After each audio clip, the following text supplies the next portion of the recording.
जय बाळमा मित्रांनो, पालखी क्रमांक 17।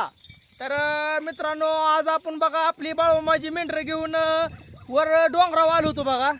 तर डोंगरावर आलो असताना आपल्याला 2-4 मावश्या गाठ पडले ते बघा।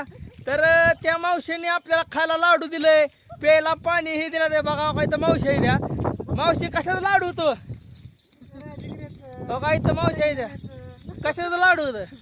शेंगदाण्याचं राजगिऱ्याचं. बर, कसं काय दिलं मग तुम्ही मेंढक्यांना लाडू खायला? आता मामाची मेंढर आहे ती म्हणलं देणारच. बर, तर बघा या मावशीनं आपल्याला दिलं लाडू हे खायला बघा। त्या मावशीने पाणी दिलंय, ह्या पण मावशीने पाणी दिलंय बघा। तर जगाच्या कानाकोपऱ्यात आपल्या बाळूमामाची मेंढर घेऊन कुठं बी जावा, तिथं आपल्याला बाळूमामांचं भक्त भेटतेच बघा।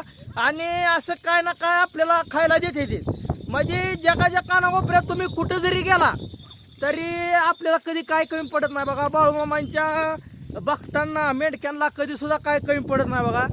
तर एवढी भारी आपल्याला माणसं भेटते बघा। ह्या मावशी येते बघा, हे नवी आपल्याला पाणी नव्हतं प्यायला, सगळी मेंढकं आणलेली, तर ह्यांनी प्यायला पाणी दिलं बघा आपल्याला। तर मावशी कसं वाटतंय बाळूच्या मेंढरात? काय भारी वाटतंय का?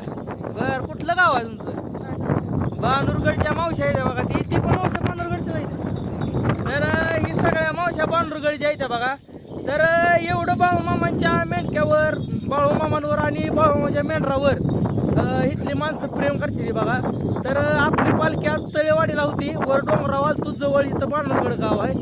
तर अशी आपल्याला रोज बाळूमामाची भक्त मंडळी अशी भेटते आपल्याला। देवच लावत असतो, देव आपल्याला कधी काय कमी पडू देत नाही। बोला बोला बाळूमामाच्या नावानं चांग भले।